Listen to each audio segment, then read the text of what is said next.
and second vlog.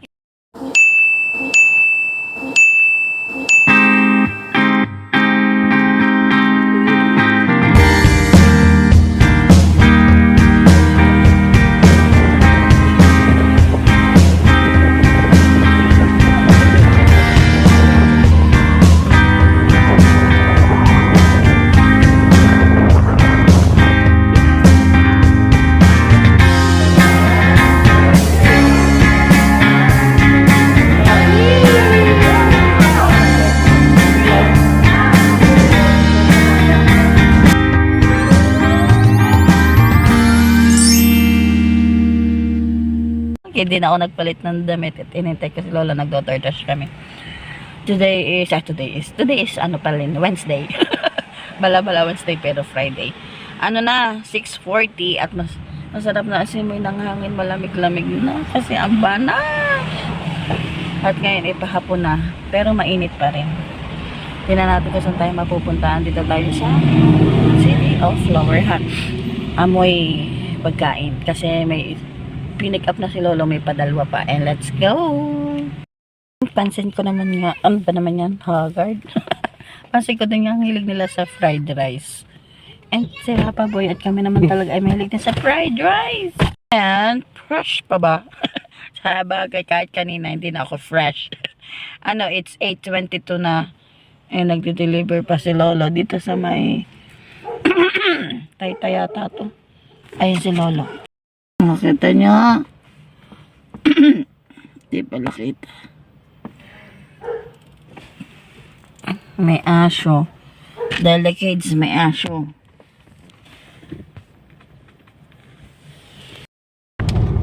Sunset. Ang blurred. Ice cream. Sunset. Ice cream. Good morning! It's Saturday morning. Saturday morning. It's Friday. Kasi upload ito ating second vlog. Yung kadugsong ng kahapon ay sa Friday for next Friday. So, na-edit ko pa yung ating sinundan.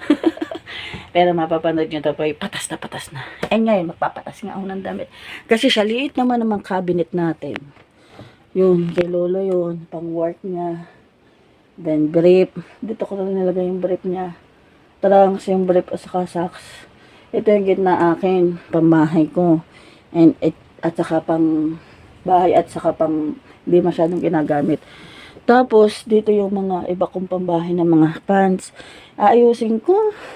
Kasi, nahihirapan ako. So, isisiksik ko muna yung mga damit ko doon sa mga pang winter na hindi ko naman ginagamit. Kasi summer ngayon, ang banash. So, nahihirapan ako magpatas. So, yung pang summer ko ngayon, ang ilalagay ko dito sa may bungana para hindi nahalwat ng masyado. So, ayusin ko pa i-touch. Ito yung mga damit ko. Ang dami. Sisiksik mo dito. Tapos ito, bala ko din ayusin. Kasi yung liit ng cabinet. Ito naman kabilang cabinet na ito. Pang hinahanger mga polo ni Lolo. Hindi na nga ako umagaw dyan. At yun na yung akin naka-expose doon. So, it's ice time na muna. And yung ating sa halaman, hindi ko pa napapagtuunan ng pansin, siya na lang. And, bisibisihan muna Lola nyo. And, meron nga pala ako ditong isisingit na nung nagbiyahe tayo. Meron tayong mga okay naman yung mga madali namang basahin kasi yung mga places dito. Yung mga vowels talaga nang ipopronounce sa yung mga places. Tapos, meron mga mga nakakatawang pangalan ng lugar. Titingnan natin, sisingit natin dito sa video ito. Tapos, yun nga, parang yung, kunwari, yung nakita namin kanina na kahapon na place. Yung nga, wala silang nga. Di ipopronounce yun, kunyari. Nakalimutan ko na kung anong place yung basta, kunyari, ano bang place? Yung TNGA. Sabihin na natin yung TNGA. Ipapronounce mo yung tanga. Yung tanga, hindi yung ating pronounce na may nga. Ay, so, ipapronounce mo yun ng tanga. Yon, tapos mayroon din daw place dito sa New Zealand, sa search natin. I-insert natin yung pinakamahabang pangalan ng lugar dito sa New Zealand. And habang ayos, i-research ko yon ng cellphone ko. Ay, magpapataso na ako ng damit. And, cut muna natin tong ating pagbablog. Bisi-bisihan muna lola nyo. O, tulad nito. Mga jacket. Hindi ko naman to kakailanganin sa ngayon. And, patasan ko na ito. Bye! Enjoy nyo muna yung aking mga ni-research. Bye! At saka yung mga in-insert na mga picture ng mga places na nakakatawa ang mga pangalan. Hindi ko pa nga yun nabubuo eh. And, isa-search natin. Baka may time. Dahil hindi ko lahat na-capture. Sobrang bilis ng mga pangyayari. Dahil nagdadrive tayo. And, bye! Patas muna ako. Magpapaka-misis muna talaga. Bye! And, ito na nga yung isa sa sinasabi ko, basahe. At may mas malala pa dyan, hindi ko na nga nakuhanan. Meron pa talagang may poo. Guess nyo na. At meron pa pala akong nakita sa aking camera, ito, basa. At may iba-iba pa talaga akong nakita, mas malala pa. And, presenting ang pinakamahabang name ng place dito sa New Zealand and all over the world nga pala. Ayan, tingnan nyo, basahe. Kung mababasa nyo. And, alam nyo ba kung ilang letters yan? And, nag-search pa nga ako at akala ko may makikita ko kung ilang letters siya. So, minano-mano ko ang pagbibilang. Lahat-lahat yan ay 86 letters. Grabe. At kung tatanungin nyo, hindi pa po ako nakakapunta diyan kasi malayo-layo yan dito sa Wellington. And andito yun at niresearch ko nga kung saan ang location niya. At ito nga ang latest. Si Lolo pala nakarating na dyan sa town yan sa Hawke's Bay. Pero hindi naman siya nakapunta dyan mismo sa signage na yan. Oh, sabi ni Lolo, 4.5 hours ang travel niya mula dito sa amin sa Wellington. Tapos may na-research din ako na story ng town na yon, kayo na lang magbasa. And dahil sa ang haba ng kanya pangalan ay naging isang tourist spot nga siya dito sa New Zealand. And at ilan nga naman sa mga tourist spot nga dito ay may entrance. Pero hindi naman kamahalan. Maganda na rin yun para ma-preserve at mas mag-improve yung place, diba? And, this is it na aking inayos sa aking cabinet. Cabinet ko pa lang. Kay Lolo naman okay na naman yun. Pang work lang na yun. Kasi nasa drawer yung kanyang panglakad at saka pambahay. So, ang aking damit ang kagulo. Wow, may bara pa. Ayusin ko pa yun kung saan ko isisingit. So, inalagay ko doon yung mga jacket ko. Yun yung mga pangtulog kong pang winter. Tapos, yung aking thermal doon sa ilalim. Doon. Tapos yung mga dress na pwedeng pang summer, pag magigimik, andun siya. Tapos iniisip ko pa kung anong ilalagay ko doon, kung yung mga shirt ko. Tapos dito yung mga pambahay ko. At saka, aring yung favorite kong pantulog, hindi ko pa nasusuot. Ayun na yung mga pangseksihan na short. Mamaya isusuot ko mamayang gabi. Kasi ang ibanas talaga. Tapos yun, nakita ko ulit yung aking sando. Nailaliman ko pala, ibabaw ko to. Kasi ang banas yung sando galing kay Rapa. Jersey, pwede na siguro yon. Kasi ang banas talaga. Tapos ito yung nasa baba yung pang work ko. Kasi all black tayo. Lalagay ko na dyan para madaling halwatin. Tapos, ito, ayusin ko pa. Kay Lolo yan, mga brief at saka scarf niya. At kung ano pa. Tapos, pag-iisipan ko pa kung siya ilalagay yung ibang damit. Mamaya na ulit. And, basta nalaman niya na ang dami ko talagang pang winter na mga damit. Yung mga jacket at pantulog. Kasi bumili din talaga ako ng pang winter talaga. Kasi malamig. So, summer na ngayon. Feel the summer. Ito na yung aking final ayos. At yung white na long sleeve race ni Lolo. Ginanyan ko na lang kasi pare-pareho lang naman siyang race. At pinagsama-sama ko na yung mga anak dyan. Ayan yung akin.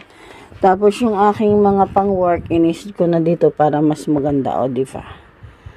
Para mas madaling maghalwat ng aking mga things. And below, diba? Tapos ito yung mga pang chicha. May chocolate pa ako, diba? And I'm so happy. Ang aking mga dress pare-pareho na ang hanger. Kasi no choice ako nung dumating dito kasi mga libre lang yung hanger. Kaya iba't iba ang kulay. At ngayon, libre pa rin. Kaya lang social pare-pareho sa pagani. And kung mapapansin nyo, parang nasa tindahan lang yan. Ang iba dyan, mga giveaway na doon sa ating pag bumibili tayo ng damit. And I'm so happy. Pare-pareho na talaga sila at gusto ko talaga yan. Pare-pareho ang mga hanger. And pinagtabi-tabi ko na lang yung aking pang winter kasi wala din naman ako mapaglalagyan. Kaya inihanger ko na lang. Pero mga bagong laba yan. And I'm done na. And ako nga pala nanonood ng isang vlog ng isang mishish. Dumating yung asawa niya. Pinagbukas ng pinto. Okay lang na yun. Pinag-kiss. Yung gusto ko yun. Kasi bibihira mangyari yung kung hindi pa ako magsabi ng kiss. Walang welcome kiss, goodbye kiss. At kung kailan pa mag-kiss. Tapos, kinuha yung bag. Okay din lang yun. Kaya lang, yung lalaki nag-iintay doon sa may pinto. Kasi huhubadan pa siya ng sapatos, ng medyas, ipagtatabi ng sapatos, tapos umupo sa sopa yung lalaki, pinagdala ng pampalit na damit, hinihisan yung kanyang asawa. Grabe! Hindi na yun okay. Tama pa ba yun?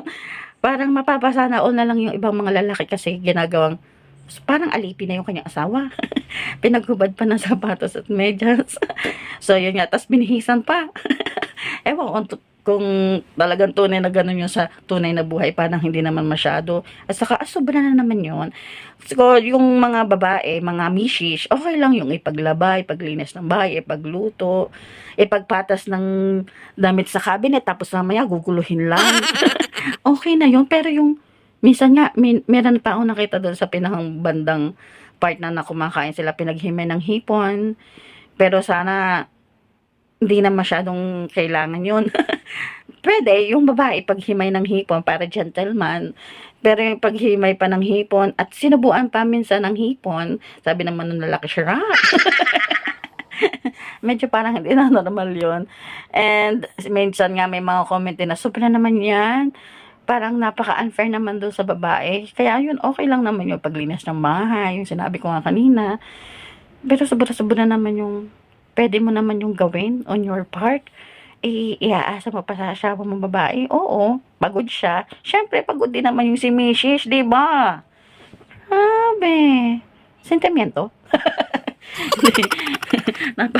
Sobra naman yan. And, eto na nga, after nun, pagkatapos ng ating church, may nakita ko nung last week na dapat pala nandito ako sa front, nagvi-video kasi malalaman nyo maya-maya.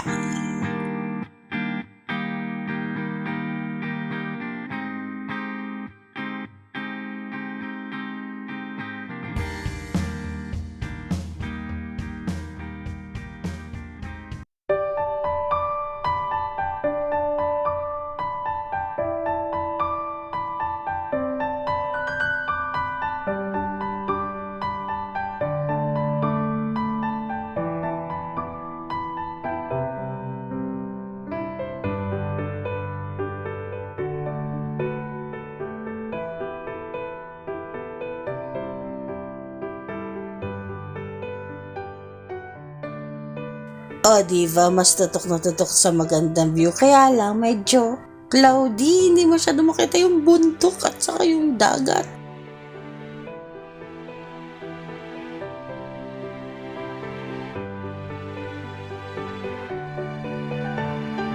And next, may pakikita po ako sa inyo magandang spot. Abangan nyo lang. Malapit na.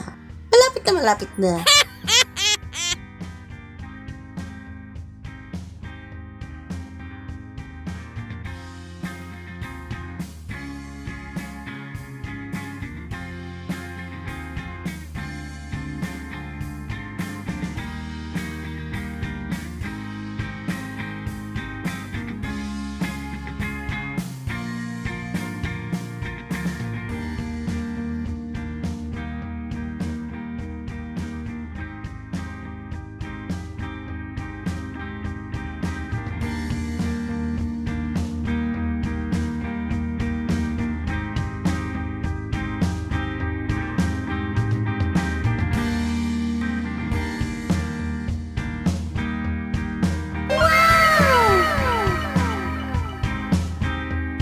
Oh, diva, ang ganda.